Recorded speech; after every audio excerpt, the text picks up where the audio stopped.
Social media पे कुछ विस्मय समाज के युवक है, वो इसको अब जातिगत ले जा रहे हैं। जो कभी ले जाएंगे विष्णु तो हमारे भाई भाई अलग कैसे हो सकता है? क्योंकि विष्णु करवा रहा कुछ लोगों उसे कोई फर्क नहीं पड़ेगा। ऐसे हम डरने लग जाएंगे किसी 4, 5, 10, 15 लोगों से, फिर काम ही नहीं कर पाएंगे हम तो। गोविंद सिंह डोटासरा से ये सवाल पूछा गया विधानसभा के बाहर आज ही, तो वो कह रहे हैं कि उनकी आदत है प्रदर्शन करने की, कटाक्ष करने की, करने दो। ये ईडी सीबीआई लोग क्या नेता को ले जाने के बाद बेइज्जती बहुत करते हैं नेताओं, तो ये डर भी रहता है ले जाए चड्डी बनियान में कर देंगे। राजकुमार रोत कह रहे हैं कि षड्यंत्र हुआ है और गलत तरीके मैंने से कल ही कह दिया था ना को- कि षड्यंत्र तो नहीं है, कि एक बार चेक कर लें। और अगर असली कहानी में एमएलए का फॉल्ट निकलता है तो फिर इससे बुरी बात नहीं होती, फिर वो रोड को हम कहेंगे निकालें बाहर इसको। नागौर सांसद हनुमान बेनीवाल 10 दिन हो गए हैं डटे हुए हैं शहीद स्मारक पर, युवाओं के मुद्दे पर, एसआई भर्ती 2021 के मुद्दे पर, और लगातार अपनी आवाज मुखर कर रहे हैं और कुनबाल लगातार इनका बढ़ता जा रहा है, कारवा बढ़ता जा रहा है। सर, लग रहा है आपको सरकार आपके इस प्रदर्शन से प्रेशर में आकर इस भर्ती को रद्द कर देगी? आएगी सरकार तो प्रेशर में, देखा नहीं क्या कोर्ट में कहते गिर जाए सरकार, हाई कोर्ट में बोला ना मैं और समय दो, लिख देती है अगर नहीं कराना होता तो। और कोर्ट ने जो फटकार लगाई कि 10 दिन में आप बता दें तो डे टू डे सुनवाई करेंगे, सरकार को भी कहीं न कहीं लग रहा है कि हाई कोर्ट निरस्त नहीं करते, तो सरकार का मन बदल सकता है। सरकार में बैठे मंत्रियों को मैं कहना चाहता हूँ कि आप चुनाव के समय और उससे पहले कांग्रेस के नेताओं पर आरोप लगा किस तरह नौजवानों को बरगला रहे थे, अब सत्ता के अंदर चले गए तो भूलो मत, जो नौजवान वही जो आ गया आपका इलाज कर देगा। और ये भर्ती रद्द करने के साथ साथ आरपीएससी पुनर्गठन और जितने भी मामले हम चाहते हैं कि इस पे एक बैठ के एक इस तरह का मैसेज जाए कि दोबारा से पेपर लीक की घटनाएं राजस्थान में नहीं हो। ये हम चाहते हैं कि बड़ा आंदोलन इस मामले में किया जाए। अभी तो मैंने आपको उस दिन का टेलर है, पिक्चर बाकी है, पिक्चर दिखा देंगे राजस्थान की सरकार को, वो हम जिस दिन तारीख का ऐलान करेंगे उसी दिन पिक्चर राजस्थान की सरकार देख लेगी और भागी हुई सरकार भर्ती रद्द भी कर देगी और नौजवानों के सारे काम करेगी जो हमारे वादे हैं और जिन मुद्दों को लेके हम यहाँ बैठे हैं। राजेंद्र गुड़ा ने प्रेस कॉन्फ्रेंस की है और अशोक गहलोत पे बड़े आरोप लगाया है कि गंगोत्री है भ्रष्टाचार की। क्या भ्रष्टाचार की? गंगोत्री अब वो उनके साथ रहे हुए हैं, वो ज्यादा नजदीक से जानते हैं उनको। 2 बार मंत्री भी बनाया उनके। हाँ, तो फिर वो आरोप लगाए तो कहीं कोई कागज दिए होंगे ना आपको। गहलोत के राज में भ्रष्टाचार तो बहुत हो, इसमें कोई दो राय नहीं, सबको फ्री हैंड कर दिया मैं जो से चलेगा तमाम लोगों को, और ईडी की कार्रवाई भी उसी समय हुई सारी की सारी। तो निश्चित रूप से एक सारी जांच होनी चाहिए मैं जोशी के साथ, और कौन कौन लोग इन्वॉल्व थे, कौन अफसर थे, कौन नेता थे, इन सब की जांच ईडी को करनी चाहिए और सीबीआई को भी राजस्थान के अंदर एंट्री मारनी चाहिए। बंगलाल सरकार को रीट फर्स्ट लेवल फर्स्ट रद्द करके और ये जांच सीबीआई से करानी ताकि उस समय के मगरमच्छ सारे पकड़े जाए।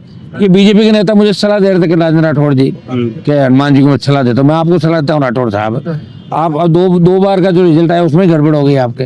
आप तो विधानसभा में कितनी डेंगे आंकते थे, रीट रद्द करो, आरपीएससी भंग करो, एसआई रद्द करो, लंबे लंबे भाषण थे, आपके भाषण थे तो आप अपने कमिटमेंट पर रहो। ये मेरी सलाह है, कथनी और करने के अंदर अंतर नहीं होना चाहिए। मुझे सलाह देने से पहले खुद देखो कि आप अपने कमिटमेंट पे हो कि नहीं हो। आप बात करो भजन लाल जी से, दिल्ली में बात करो कि आपकी सरकार का वादा क्या था, कि नौजवान देख रहे, आप नौजवानों की राजनीति से निकले हो, यूनिवर्सिटी के अध्यक्ष थे, तो आपको देख मुझे सलाह देने से पहले आपको भजन लाल को भी सलाह देनी चाहिए कि भर्ती रद्द करें। आप इकलौते नेता हो जो यहाँ पे धूप में, बारिश में और आंधी में बैठे हुए हो, बाकी के नेता ऐसे के कमरों में आराम से सुस्ता रहे हैं। गोविंद सिंह डोटासरा से ये सवाल पूछा गया विधानसभा के बाहर आज ही, तो वो कह रहे हैं कि उनकी आदत है प्रदर्शन करने की, कटाक्ष करने की, करने दो। उनको भी तो महेश जी के जाने के बाद डर तो सबको लगने लग गया ना, हर आदमी डरा हुआ तो है ही कि कब से ईडी आ जाए, कब सीबीआई आ जाए। ये ईडी सीबीआई लोग क्या नेता को ले जाने के बाद बेइज्जती बहुत करते हैं नेताओं की, तो ये डर भी रहता है ले जाए चड्डी बनियान में कर देंगे, बिठा देंगे, बड़ी फोटो तो वायरल कर देंगे, बदनामी डर से लोग डरते तो हैं सर, कहीं न कहीं डरते हैं तो फिर बयान भी ढंग से नहीं दे पाते। सोशल मीडिया पे कुछ विस्मय समाज के युवक है, वो इसको अब जातिगत ले जा रहे हैं। जो कभी ले जाएंगे विष्णु तो हमारे भाई भाई अलग कैसे हो सकता है? विष्णु के लिए तो एक मैं ही हूँ देश के अंदर जो बोल रहा हूँ, बाकी तो जिन लोगों को वोट ज्यादा देते हैं वो तो उनका नाम भी नहीं लेते। मैंने आरक्षण की मांग करी उनके लिए, खेजड़ी बचाने की बात करी, वो तो हमारे ही भाई हैं भाई। तो विष्णु पंथ जो बना है वो 99% तो जाट लोग ही तो विष्णु बना है, तो जाट ही तो थे।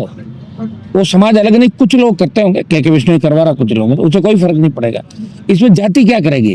अगर कोई बदमाशी करेगा तो जाति थोड़ी होती है, वो तो व्यक्ति होता है। और ऐसे हम डरने लग जाएंगे किसी 4, 5, 10, 15 लोगों से, फिर काम ही नहीं कर पाएंगे हम तो।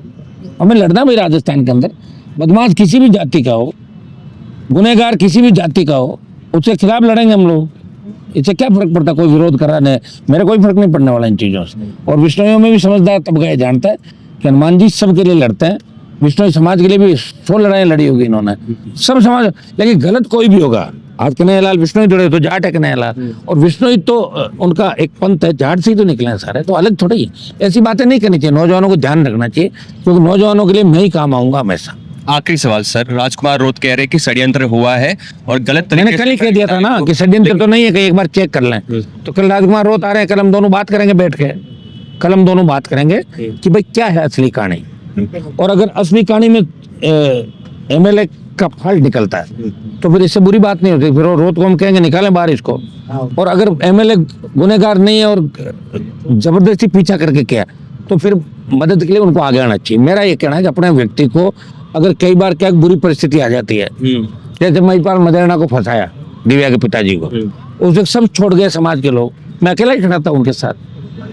चाहे काम उन्होंने गलत किया, सीडी आई थी, उनकी सीडी थी 62 मिनट की, अब ये, लेकिन वो बनाई थी या नहीं थी क्या था, तो दिव्या ही कहती थी गहलोत साहब फंसा रहे मेरे पापा, खुद ही कह रही थी, तो मैं खड़ा था उनके साथ। फिर जब सरकार गिर रही थी तो मैंने कहा दिव्या को आप आओ, सरकार गिरना गिरे साथ रहो, तो बोले नहीं मैं तो इनके साथ ही रहूँगी, गहलोत के साथ चली गई। मैं तो ऐसा नहीं हूँ ना, मैं तो जो कहता हूँ करता हूँ, और जिसके साथ रहता हूँ ईमानदारी से रहता हूँ, और जिससे लड़ता हूँ मैं पूरी ताकत के साथ लड़ता हूँ, सामने वाले पाड़े के अंदर जाकर। मेरी कथनी और करने के अंदर कोई अंतर नहीं। आपने जाट नेताओं की मदद की, आपने अभी दिव्या मदेना का नाम कहा, आपने इस्पाल मेड़ता 50 की मदद, सबकी मदद की, 50 लोगों, बेनीवाल की, हाँ। लेकिन सब आपको छोड़ के चले गए। वो इसलिए चले गए ना, वो उनको गुलामी पसंद होगी कहीं ना कहीं, और मैं वो कर नहीं सकता, और उनको मेरे से डर लग रहा होगा। वो मंत्री बनना चाहते होंगे, मैं नहीं चाहता मंत्री बनना। और मैं किसी कौम के और उनके नहीं, जाट नेताओं के, तो बहुत से लोगों की मदद की। मेरे पास तो जो भी मदद मांगना आया उसकी मदद कर दी मैंने, हर पीड़ित की, शोषित की मदद की, आगे भी करता रहूंगा।